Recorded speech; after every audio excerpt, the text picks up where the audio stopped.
Atos dos Apóstolos, capítulo 5, do versículo 12 ao 17. E diz assim: os apóstolos realizavam muitos sinais e maravilhas no meio do povo. Todos os que creram costumavam reunir-se no pórtico de Salomão. Diga comigo: os apóstolos realizavam muitos sinais e maravilhas no meio do povo. Versículo 13: dos demais, ninguém ousava juntar-se a eles, embora o povo os tivesse em alto conceito. Em número cada vez maior, homens e mulheres criam no Senhor e lhes eram acrescentados. De modo que o povo também levava os doentes às ruas e os colocava em camas e macas, para que, pelo menos, a sombra de Pedro se projetasse sobre alguns, enquanto ele passava. Afluíam também multidões das cidades próximas a Jerusalém, trazendo seus doentes e os que eram atormentados por espíritos imundos, e todos eram curados. Diga comigo: afluíam. Também multidões das cidades próximas. Deixa a sua Bíblia aberta, oremos. Santo Deus eterno Pai, nessa noite, Senhor, nós estamos aqui na Tua casa para Te adorar em espírito e em verdade. Nós sabemos que o nosso culto racional é oferecer os nossos corpos, as nossas vidas como sacrifícios vivos diante de Ti. Mas agora, Senhor, nós queremos Te adorar sentando aos Teus pés, Senhor Jesus. E por isso nós rogamos Teu Santo Espírito, que é o nosso professor, que é o nosso mestre, a unção que vem do Altíssimo, que nos ensina todas as coisas, para abrir os nossos olhos e ouvidos para a Tua Palavra, Senhor, para que a Tua Palavra, que um dia foi vida, e que um dia aconteceu, e chegou até nós, para, Senhor, ó Pai, nos dar fé, porque a fé vem pelo ouvir, e ouvir a Tua Palavra, vem encher os nossos corações de fé, daquilo que o Senhor, ó Deus, anseia, e o Senhor quer realizar no meio do Teu povo, porque o Senhor é aquele Deus, o Pai, que coloca em nós o querer e o efetuar. Vem, Senhor, com Teu poder, para que possamos efetuar e viver aquilo que a Tua igreja apostólica vivia, com poder e com multidões, para a glória do Teu nome, Jesus, em nome de Jesus, amém. Você pode se assentar. O título da mensagem é A Igreja Apostólica de Poder e de Multidão. Uma igreja nascida no fogo do Espírito Santo. Atos 2 conta a história que todos estavam reunidos num só lugar e de repente veio do céu um som como de um vento impetuoso, e todos que estavam ali reunidos foram cheios do Espírito Santo. E a Bíblia diz que línguas foram repartidas como de fogo sobre cada um deles. Deus, Ele funda a sua igreja em Pentecostes, e é uma igreja nascida no fogo. Com isso, Pedro, que havia negado Jesus 3 vezes, na sua primeira pregação, para toda aquela multidão que estava ali naquela festa, depois de ter ouvido cerca de 120 que estavam ali reunidos, falarem outras línguas, falarem na língua do povo que ali estava, agora ele prega na ousadia e na intrepidez do Espírito Santo, e no poder do Espírito Santo, e numa pregação apenas 3.000 homens, fora mulheres, se convertem. Na segunda pregação aumenta-se o número para 5.000, e a igreja crescia e crescia e crescia em números. E não só isso, a Bíblia diz que muitos sinais, prodígios e maravilhas eram feitos através dos apóstolos, a ponto de contar a história de um coxo que estava ali sentado na porta formosa, enquanto Pedro e João foram orar às 3 da tarde. Então ele disse: levanta e anda, eu não tenho nem ouro nem prata, mas o que te dou, eu te dou em nome de Jesus. E aquele homem é curado, para a glória de Deus. Mas em meio a toda essa multidão, em meio a todo esse poder que Deus agia no meio da sua igreja, também havia oposição. oposição externa dos religiosos que mataram Jesus, dos saduceus, que logo mandaram prender Pedro e João, mas nem isso conseguiu impedi-los. E nem mesmo dentro da igreja, Ananias e Safira, que nós vimos na semana passada, que pecaram contra o Espírito Santo, blasfemaram contra o Espírito Santo e morreram, pôde impedir o continuar do poder de Deus e das multidões que se achegavam àquela igreja.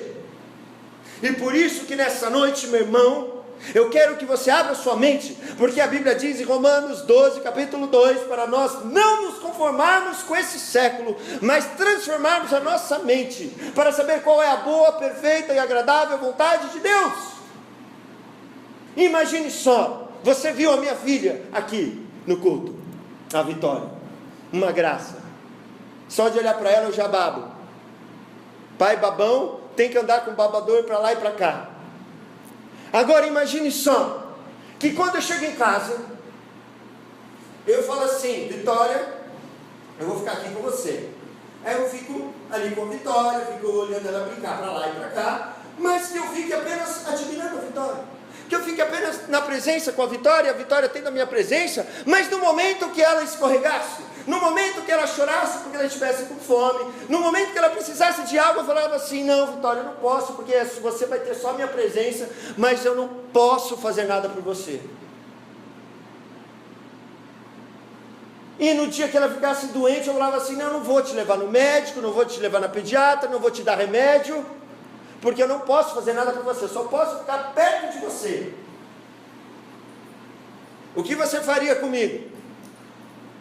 Não denunciaria a minha vida como pai, que devo zelar pela minha filha, para o conselho tutelar? E se o conselho tutelar soubesse que eu poderia ajudar minha filha e não fiz nada, eu não perderia a guarda da minha filha? Agora, nós que somos maus, sabemos pedir as coisas para o pai.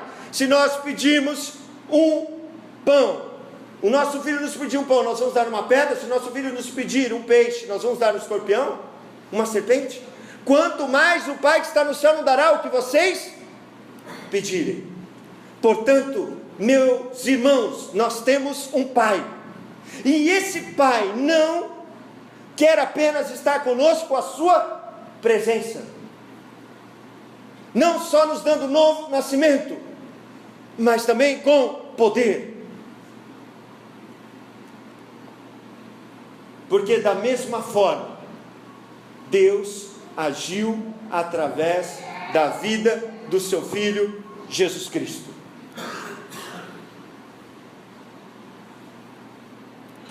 Nós temos que entender que para nós pregarmos e as pessoas se convencerem daquilo que a gente está falando, que elas precisam de Jesus, senão elas vão para o inferno, nós precisamos do Espírito Santo. Que para nós orarmos e o demônio sair, e para nós orarmos e as pessoas serem curadas, nós precisamos do poder do Espírito Santo. E Atos dos Apóstolos e o Evangelho de Lucas é bem categórico e bem repetitivo para nos dizer e nos informar que a igreja crescia em número e que Deus continuava agindo com poder no meio da sua igreja.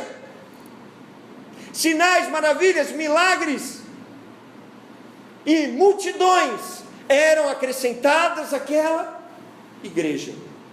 E por isso que eu quero falar hoje com você sobre a igreja apostólica de poder e de multidão, porque nós conhecemos uma árvore pelo fruto. Se nós não temos multidão e se nós não temos poder, será que nós temos o mesmo Deus? Será que é o mesmo Deus agindo em nós? Será que é o mesmo Espírito Santo? Será que não tem algo errado? Por isso que a palavra de Deus está aqui para nos exortar, para nos corrigir, mas para nos consolar, para nos guiar naquilo que Deus quer fazer. O problema nunca esteve em Deus, mas o problema está em nós. Nós somos a igreja apostólica de hoje. E o que eu quero falar com você primeiramente, uma igreja apostólica de poder. Antes de Deus instituir a igreja, os seus 12 apóstolos, Jesus começa o seu ministério apenas depois de ser batizado no Espírito Santo. A Bíblia diz em Lucas que ele voltou do deserto no poder do Espírito Santo, e que as multidões começaram a se aproximar de Jesus. Ora, Jesus, depois de um tempo andando com seus discípulos, escolheu seus 12 apóstolos, a saber, Pedro, João, Tiago, André, Filipe, Bartolomeu, Mateus, Tomé, Tiago, Alfeu, Judas Tadeu, Simão, Zelote e Judas, que depois Iscariotes, que foi substituído por Matias. Ele escolheu os 12 bambambãs, os 12 que seriam chamados também de apóstolos, os enviados, os carros-chefes do Senhor, aqueles que iriam estar mais próximos de Jesus e queriam reproduzir aquilo que Jesus fez, aquilo que Jesus falava, porque um discípulo se caracteriza por ter um mestre, por falar como o mestre fala e por agir como o mestre age. E ali então Jesus escolheu seus 12, e depois de um tempo deu autoridade e poder para que eles fossem e também fizessem o mesmo, e eles voltaram alegres, dizendo: até os espíritos malignos se submetem a nós no seu nome. Porque Jesus repartiu do que ele tinha com seus apóstolos. E agora, Jesus, depois de ter sido crucificado, ressuscitou, estava à destra do Pai, e agora enviou o Espírito Santo, como diz, sobre quem? Sobre quem que ele enviou o Espírito Santo? Sobre a igreja? O quê? Ele enviou o Espírito Santo só sobre quem é metodista, só quem é assembleano, só batista, só adventista. Oi? Toda a carne, glória a Deus, irmã, sobre toda a carne. Ele pegou, Jesus morreu, ressuscitou, ascendeu aos céus, recebeu a promessa do Pai e enviou o Espírito Santo sobre toda a carne. Para quê? Para eles continuarem a fazerem o que o seu mestre fazia, o que Jesus fazia. Ora, se nós tirarmos os milagres da vida de Jesus, será que a gente falaria de Jesus hoje, sim ou não? Tire os milagres da vida de Jesus, será que as multidões iriam segui-lo? Será que a gente estaria falando dele hoje? O próprio Jesus disse: olha, vocês só me seguem se vocês não virem sinais, vocês não vão me seguir, vocês não vão crer em mim. E assim então, os seus discípulos, os seus imitadores, aqueles que estavam mais próximos, tinham que continuar aquilo que Jesus, como homem, não estava mais na terra, não podia continuar. Mas Jesus falou: não se ausentem de Jerusalém até que vocês sejam revestidos de poder do alto, porque aquele que crê em mim, obras maiores do que eu fiz, você vai fazer. Uma igreja formada por Cristo, foi Cristo que escolheu os 12 apóstolos, por isso que é uma igreja apostólica, porque começou primeiro com eles, eles foram enviados, mas agora eles estão passando a bola para nós, nos leva a viver uma vida que eles viviam, de temor, de santidade, de oração, de perseverança, mas também de poder. Porque se não tiver poder, é falso. Se você tiver uma nota de qualquer valor no seu bolso, que não tiver a marca d'água, ela é falsa. Então, se Jesus fazia milagres, a ponto de atrair multidões, todo tipo de milagre, vai se esperar que os seus discípulos, que aqueles que são seus imitadores, vão continuar fazendo aquilo que Jesus começou.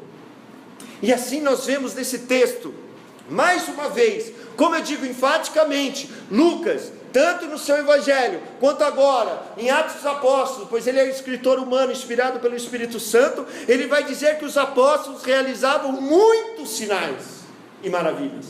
Muitos. A ponto, meu irmão, de Pedro fazer milagre que Jesus não fazia. A Bíblia diz que as pessoas colocavam os doentes em macas, em camas, para que quando Pedro passasse, a sua sombra fosse projetada e curasse, e expulsasse demônios, e todos eram curados. Agora, a Bíblia não diz que a sombra de Jesus curava. Se curava ou não, a Bíblia não diz. Agora, como Jesus foi para o Pai, e ele disse: obras maiores do que eu fiz, vocês farão. Pedro estava fazendo. E quando Pedro curou o coxo, em nome de Jesus, ele disse assim: olha, não olhe para mim achando que é pela minha piedade, e nem pelo meu poder.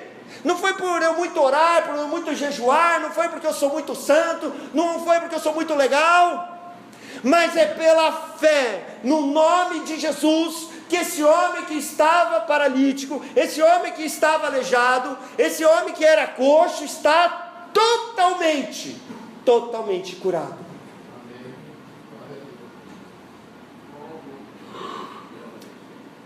Por isso, meu irmão, que tudo que nós precisamos é da fé.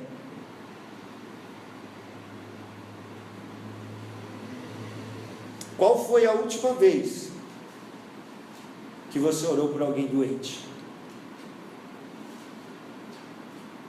Esses sinais seguirão os que creem, e em meu nome expulsarão demônios, falarão novas línguas, curarão os enfermos, e se beberem algo mortífero, nada acontecerá. Esses sinais seguirão aos que creio. Se eu não creio ou não, oro. Qual foi a última vez que você orou por alguém para essa pessoa ser curada? Ah, pastor, mas eu ligo para o Senhor. Amém, pode ligar para mim.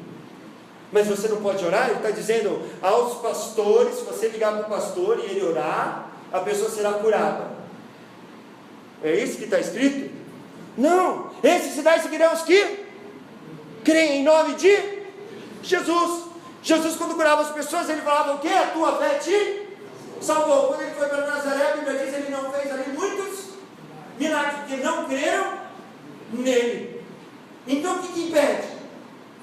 A fé. E por isso que Jesus diz aos seus apóstolos que não conseguiram expulsar os demônios, exceto Pedro, Tiago e João, que subiram com ele no monte, não conseguiram expulsar o demônio daquele menino lunático. Ele diz: por causa da falta de fé de vocês, vocês não conseguiram expulsar esse demônio, porque essa casta só sai com jejum e oração. Mas qual casta que é? A incredulidade. A incredulidade só sai com jejum e com oração. Então, se você duvida, você precisa fazer jejum e oração. Por quê? Porque nós somos a continuidade dessa igreja. Porque se nós não tivermos esse poder, a pessoa vai lá para o centro de macumba, vai lá para o centro espírita, vai lá para outro lugar, qualquer lugar, que toma passe, que faz simpatia, que dizem que lá cura, porque a igreja não cura. Mas se nós temos hoje o nome de quem? De Jesus. Pedro curou pelo nome dele? Paulo curava pelo nome dele? Não, é pelo nome de quem? De Jesus. Morreu, ressuscitou, está à destra de Deus Pai, e agora nós pedimos, e acontece em nome de Jesus. Precisa ter fé. Tem pessoas aqui na igreja que quando estão doentes vêm, eu oro, elas creem, porque elas vêm me pedir, o que acontece? Cura. Por quê? Porque tem fé. Certo dia eu estava na igreja, novo convertido, e o pastor lá na frente, um monte de gente, estava lá no Cine Cauim, estava tendo um congresso, e o pastor falou assim: olha só, vem aqui na frente, X pessoas, sei lá, 100 pessoas que tem bronquite, que Deus vai curar agora. Estava eu e meu irmão ali, a gente saiu correndo e foi lá para frente. Eu nem contei, ele falou, sei lá, 10 pessoas, eu fiquei contando, tem 12 agora, será que sou eu? O que não vai ser curado hoje? Aí eu fiquei preocupado. Jesus me cura. E aí eu voltei para nadar, porque eu nadava pela universidade de Ribeirão Preto na ERP, e tinha bronquite, e nadava com uma bombinha na borda. E aí eu falava assim, não, Jesus já me curou, joguei a bombinha fora. Mas eu estava nadando e vinha falta de ar. Eu falei, mas Jesus já me curou? E quando eu vi, nem nadar eu nado mais, e nem bronquite eu tenho mais. Nada de nada. Mas Jesus me curou, por quê? Porque eu acreditei. Agora eu preciso acreditar para orar e para receber. Se você crer, verás a glória de Deus. E assim eles fizeram, e assim eles continuaram, porque Deus derrama o seu poder. Está precisando do quê? Você acha que no céu tem surdo? Quem acha que no céu tem surdo? Levanta a mão. Quem acha que no céu tem cego? Quem acha que no céu tem mudo? Tem paralítico lá?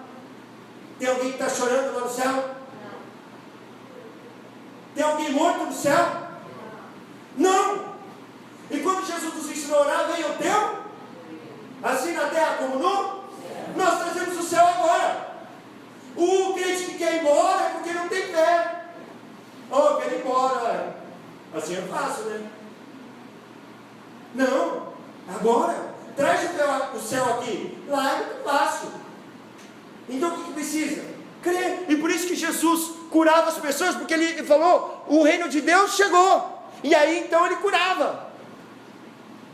E aí ele falou para os seus discípulos, vão e falem que o reino de Deus chegou. E aí então as pessoas eram curadas. Por quê? Porque no céu não tem cego, não tem surdo, não tem mudo, não tem paralítico, não tem choro, não tem tristeza, não tem raiva, não tem rancor, não tem ódio. E o mesmo poder está agora disponível para mim e para você. Mas o que está faltando? Fé. Nós temos que renovar nossa mente. Muita gente fala, não, isso era no tempo dos apóstolos. Aonde que está na Bíblia que está escrito isso? Aonde que fala? Não, mas isso só para eles, tá, pessoal? Estou falando aqui só para vocês ficarem com água na boca. Está escrito aqui? Não. Então o que nós precisamos? Crer, mudar a nossa forma de pensar. Porque a fé vem pelo ouvir, e ouvir a palavra de Deus. Amém? Glória a Deus. Glória a Deus. Mas também era uma igreja apostólica de multidão. A mesma igreja que foi fundada por Jesus, com poder, é uma igreja de multidão. Porque onde está Jesus, as pessoas vão atrás. Quem que não quer estar perto de Jesus? Todas as religiões falam de Jesus, bem ou mal falam. Mas nós falamos aqui do Jesus verdadeiro, de acordo com a palavra de Deus. E esse Jesus, quando ele começou a se manifestar, ele atraía as multidões. Ele estava na Galileia, todo mundo da Galileia ia até ele. Ele ia para a parte vizinha, para Decápolis, que era um lugar de 10 cidades, e ia as multidões. Ele ia tentar tirar um cochilo, um descanso de Tiro e Sidom, que ficava ao norte, na Síria, e descobriram ele. Foi lá uma mulher que tinha uma filha endemoniada, e aí chegou Jesus, minha filha está endemoniada, faz alguma coisa por ela. Aí Jesus falou, não, eu não posso fazer isso, eu vim para os filhos de Israel, não vim para você, mulher, você é grega. Aí até os apóstolos falam, não, vai embora, deixa Jesus. Aí fala, não, mas Jesus, faz alguma coisa por mim. Aí fala, olha, eu vim trazer o pão para quem senta na mesa. Aí ela fala, mas até os cachorrinhos comem das migalhas que caem da mesa. Aí Jesus fala, grande é a sua fé, mulher, vai porque tua filha está liberta. Jesus tentava se ausentar das multidões, mas para onde ele ia? Galileia, Judéia, Síria, Decápolis, todos os lugares as multidões perseguiam Jesus.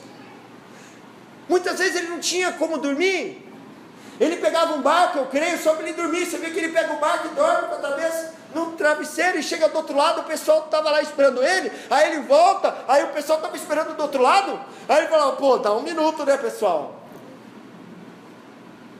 Mas as multidões eram atraídas por Jesus, porque Jesus estava trazendo o reino, ele curava as multidões, ele fazia maravilhas, libertava do poder do diabo, e ele pregava, e as multidões ficavam maravilhadas com a sua doutrina. Então a sua igreja, que começou com 120, na sua primeira pregação, se é uma pregação em nome de Jesus, se é uma pregação para exaltar o nome de Jesus, multidões foram acrescentadas, e multidões eram acrescentadas dia após dia, a ponto dele dizer agora, muitas mulheres e muitos homens,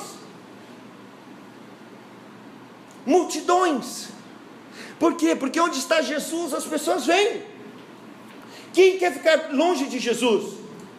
E olha, presta atenção, eles não tinham panfletos, outdoors, eles não tinham TV, rádio, internet, Facebook, WhatsApp, eles não tinham fácios, eles não tinham sociedade bíblica, eles não tinham curso de teologia, eles não tinham seminário, eles não tinham nada, mas eles atraíam as multidões, boca a boca. Tem melhor propaganda que o boca a boca? Não, Jesus acabou de curar um cego. Não. Nossa, fala para o outro ali que é surdo, vai lá para Jesus. Não, acabou de curar uma mulher que tinha 12 anos de hemorragia, só tocou em Jesus. E aí todo mundo começou a tocar em Jesus para ser curado. E todo mundo era curado. Atraía as multidões. E paravam para ouvir sua doutrina. E daí ficava 3 dias com Jesus, não tinha o que comer. Jesus dava graças. E o pão multiplicava, e o peixe multiplicava. Porque quando a gente está com Jesus, não vai faltar nada. Porque Ele nos mostra o Pai que nos dá o pão nosso de cada dia. Ele não falou, olha, quando vocês orarem, digam o Pai de Jesus. Ele falou, o Pai nosso. Ele compartilhou com o Pai. E por isso, meu irmão, minha irmã, a igreja era acrescentada às multidões. Todos os que creram costumavam reunir-se no pórtico de Salomão, dos demais ninguém ousava juntar-se a eles, embora o povo estivesse em alto conceito. Em número cada vez maior, homens e mulheres criam no Senhor, lhes eram acrescentados. Tem muita gente que fala que a gente não tem que se preocupar com números, mas isso é do diabo, porque Deus amou todo, e as multidões perseguiam Jesus. Nós temos um livro na Bíblia que chama Números, e Deus quer que todos sejam salvos, por isso que Ele não demora a voltar, mas quer que todos se arrependam. Deus ama os números, porque cada número é uma pessoa especial, única que Deus fez, e que não tem igual. O que nós não podemos é idolatrar os números, como fez Davi, que idolatrou os números, que queria se engrandecer diante de Deus, e que mandou contar todo o povo, para se engrandecer diante de Deus por ter muito número. Aí o número é maldição, mas Deus ama os números, e onde está Jesus, as multidões vêm, por causa do poder de Deus. A presença de Deus nos leva a ter santidade, e o poder de Deus nos leva a fazer aquilo que nós não podemos fazer, que o próprio Jesus não fez sem o poder de Deus. Agora, meu irmão, minha irmã, nós precisamos do poder, e com isso vão vir as multidões. Tudo que precisamos é ter fé e mudarmos a nossa forma de pensar. Meu irmão, minha irmã, Deus só está esperando com que eu e você creia. E eu creio que você crê, ou você não crê? Você crê ou não crê? O Barcelona, quando fez o 6º gol, foi gol essa semana que passou, tinha que fazer 6-1, 50 minutos do segundo tempo, o cara foi lá e fez o gol, não foi? Sim ou não? Você não sabe, né? Você não assiste TV, né? Você não está sabendo. Foi 4-0 o jogo de ida, tinha que fazer 6-1 por causa do gol fora de casa. Aí o cara me faz 6-1 nos acréscimos, 50 minutos. Aí eles gritaram lá no estádio, foi assim? Então eu falei de algo muito maior. Deus nos deu poder para continuar o ministério dele, para atrair as multidões. Não foi assim que eles fizeram lá no Barcelona. Você não viu como que eles chacoalharam aquele lugar, quase puseram abaixo? Eu vou falar de novo. Deus nos deu poder para ser igreja apostólica e atrair as multidões. Tem que subir no banco, tem que dar cambalhota. O pastor autorizou, não tem problema. Não dá para conter a alegria Não dava, não podia entrevistar o Neymar, mas entrevistaram. Não podia invadir o campo, não podia os caras que estavam segurando ali deixar entrar, mas eles comemoraram, porque tem um momento que a alegria não consegue nos segurar. Então é isso que você tem que crer e viver sobre isso. Ah, pastor, mas e se orar e não curar? E daí? Ora de novo. Um irmão veio aqui na frente outro dia, orei uma vez, ele falou, não, ainda não, estou com dor. Orei de novo, ainda estou com dor. Na terceira vez, só você fala que está curado, eu te curo. Aí ele curou, eu não sei se ele curou pelo poder de Deus, ou se foi por medo, mas ele falou que estava bom, não pode mentir, porque a mentira é do diabo, então, tem que ser assim. Jesus, quando foi orar pelo cego, ele falou, o que você vê? Eu vejo os homens como árvores. Ele orou de novo. Ele foi expulsar o demônio daquela legião de demônios que estava sobre o gadareno. Ele falou para a primeira vez para sair, não saiu. Aí ele perguntou, qual que é o seu nome, legião? Aí ele mandou de novo e saiu. Glória a Deus. Vocês estão entendendo, meus irmãos? Nós temos que continuar, porque se nós não continuarmos, se nós não produzirmos os mesmos frutos que eles produziam aqui, não está escrito aqui só para a gente ficar pesquisando, falando, estudando, mas para viver. Se a gente não viver, a gente não é a mesma coisa.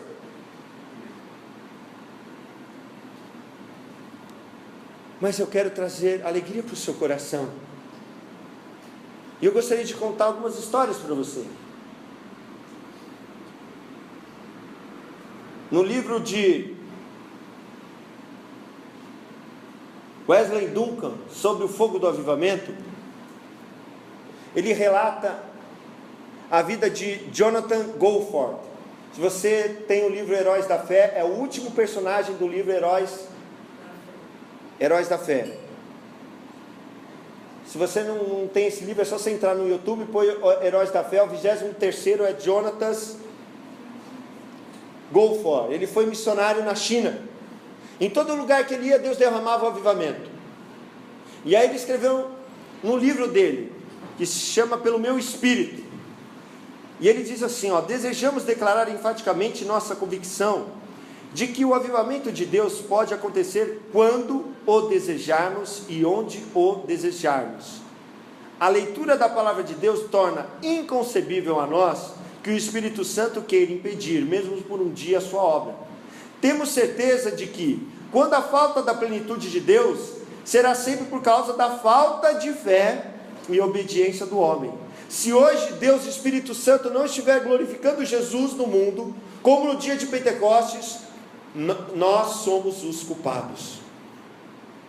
Porque João Batista disse assim, eu vos batizo com água, mas virá alguém depois de mim que batizará vocês com o Espírito Santo e com fogo. O próprio Jesus disse, eu vim lançar fogo à terra, e bem quisera que ela já estivesse a arder. Ele disse para os seus discípulos, olha, fiquem esperando em Jerusalém, esperem a promessa do Pai, de mim ouviste, porque João na verdade batizou com água, mas depois desses dias vocês serão batizados com o Espírito Santo.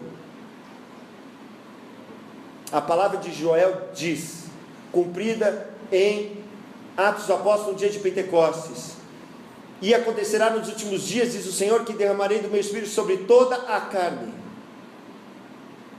Jesus foi exaltado, assim disse Pedro, exaltado pois a destra de Deus, tendo recebido do Pai a promessa do Espírito Santo, derramou isso que vocês vedes e ouvis. Jesus já fez tudo, e Ele cumpriu toda a justiça, Ele cumpriu tudo que era necessário para receber a plenitude do Espírito Santo, e agora é só necessário a fé, para que com poder nós possamos continuar a obra de Jesus, e atrair as multidões, porque Deus ama Ribeirão Preto inteiro, cada habitante Ele ama, e Ele quer todos para Ele, porque eles não sabem que Jesus ensinou que todos são seus filhos, têm potenciais para serem seus filhos, porque Jesus ensinou a orar Pai Nosso, e todos que o receberem deu-lhes o direito de se tornar filhos de Deus, mas nós só vamos conseguir isso, não meu irmão, com a mídia, não meu irmão, com estudo humano, mas com o poder de Deus, porque o próprio apóstolo Paulo, o maior teólogo do Novo Testamento, disse que a palavra dele não se não se constituía de palavra de persuasão humana, ou de sabedoria humana, mas em demonstração do Espírito Santo de poder. Nós precisamos mudar a nossa mente. Nós não podemos nos acostumar com a mediocridade, e por isso nós precisamos clamar, pedir, bater.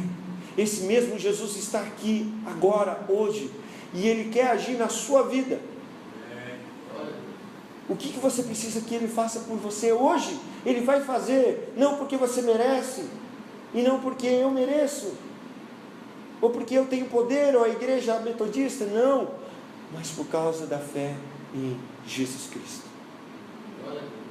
Por isso eu te convido a ficar de pé nessa noite.